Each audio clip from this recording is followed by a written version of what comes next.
Hello my dear friends, welcome back once again students. आज हमारे साथ एक बहुत ही खास गेस्ट जुड़े हैं जिन्होंने सीएसआर नेट क्वालिफाई किया 2025 में। सबसे पहले आपका बहुत बहुत स्वागत है। तो हमारे व्यूवर्स को बताइए आपकी आपके बारे में, आपकी प्रिपरेशन के बारे में, कैसे आपने तैयारी की। First of all introduce yourself. मेरा नाम विश्वेंद्र सिंह है एंड मैंने दिल्ली यूनिवर्सिटी से बीएससी किया मैथ ऑनर्स में। उसके बाद मैंने एमएससी किया। एमएससी के साथ ही मैंने प्रिपरेशन की थी सीएसआईआर नेट की। और मैंने सेल्फ स्टडी की थी, कुछ यूट्यूब से हेल्प की थी, जैसे आईपीएस के चैनल हो गया और भी कुछ टीचर थे, तो उधर से हेल्प करके सेल्फ स्टडी की थी। उसके बाद तो लास्ट ईयर भी एग्ज़ाम दिया था मैंने, पर उस टाइम क्वालिफाई नहीं कर पाया, लास्ट 2023 दिसंबर वाला जो एग्ज़ाम था। फिर इसके बाद इस साल भी एग्जाम दिया 2024 दिसंबर वाला। इस बार सेल्फ स्टडी की थी। एक्चुअली मैं यूपीएससी की प्रिपरेशन करता हूँ, तो मैंने साथ में ही ये भी एग्जाम दिया था। तो फिर इस बार मेरा अच्छा स्कोर था, इस बार क्वालिफाई हो गया, मेरी 52 रैंक थी। ऑलराइट। सो हमारे व्यूवर्स को बताइए, आपने लास्ट टाइम बताया कि अटेम्प्ट किया, उसमें नहीं बन पाया।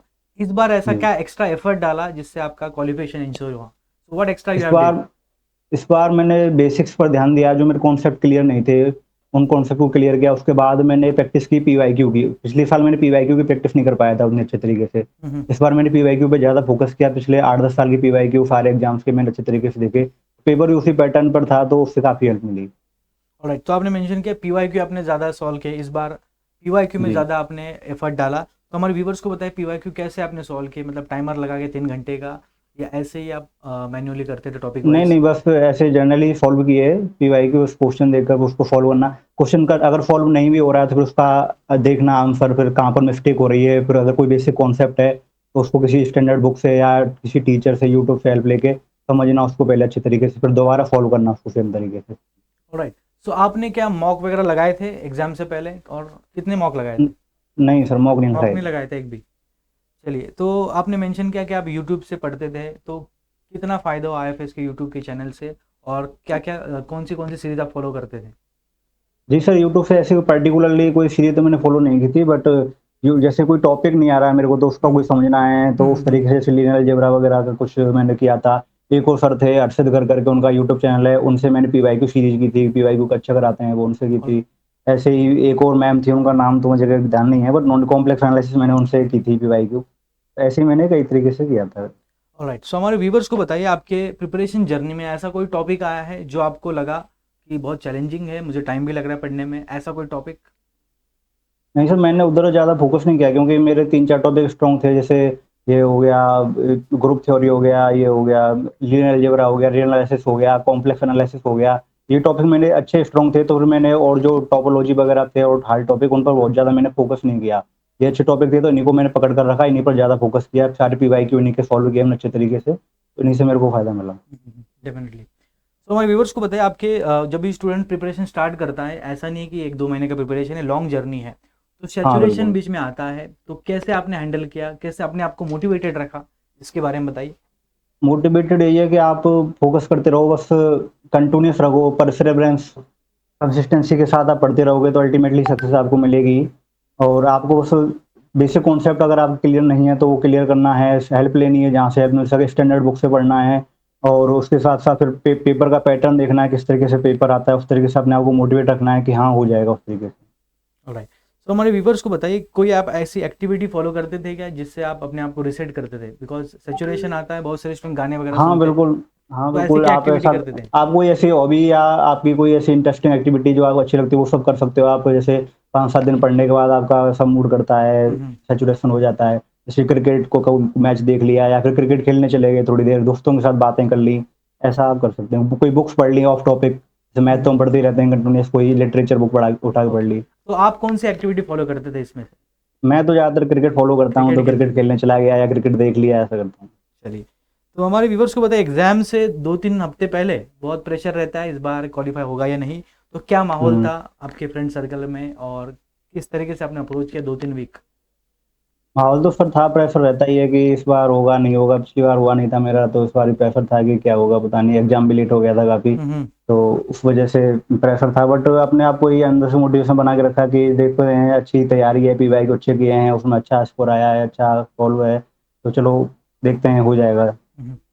तो आपको ऐसा कोई लग रहा है कि मैं अगर ये चीज़ करता तो और मेरा स्कोर इंप्रूव होता और रैंक इंप्रूव होता, ऐसी कोई मिस्टेक आपने आपके रियलाइज किए हैं आपकी प्रिपरेशन जर्नी में?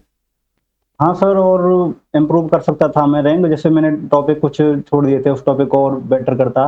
जैसे इन 3-4 टॉपिक पर ज़्यादा फोकस किया था मैंने, थोड़ा और एक्शन करता था और रैंक इम्प्रूव कर सकता और मार्क्स इम्प्रूव कर मॉक सकता था। वगैरह भी दे सकते थे और भी इम्प्रूव हो हाँ, सकता मॉक था। वगैरह दे सकता था जैसे एक डेफिनेटली। दो।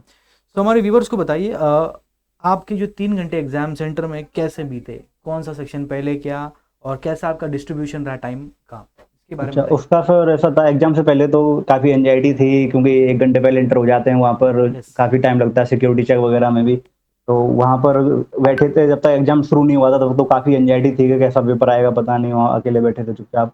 लेकिन एग्ज़ाम स्टार्ट हुआ उसके बाद थोड़ी 10-20 मिनट के बाद एंग्ज़ायटी थोड़ी कम हो गई और फिर पेपर में लग गया। पहले मैंने वही बी सेक्शन किया था, जो ये आता है 3 मार्क्स वाले क्वेश्चन आते हैं इसमें सारे, ये किया था। उसके 1 डेढ़ घंटे तक मैंने यही सॉल्व किया था। उसके बाद मैंने किया था ये ए सेक्शन किया था मैंने, उसमें मैंने सारे क्वेश्चन सॉल्व किए थे। 15 में से मेरे 14 क्वेश्चन सही थे उसमें, ओके। एक क्वेश्चन ही गलत था उसमें मेरा। हाँ, उसके बाद फिर मैंने सी सेक्शन किया था एंड में। सी में कितने बने आपके सही? सी में मेरे 7 सही थे। 7 सही बने, ठीक है।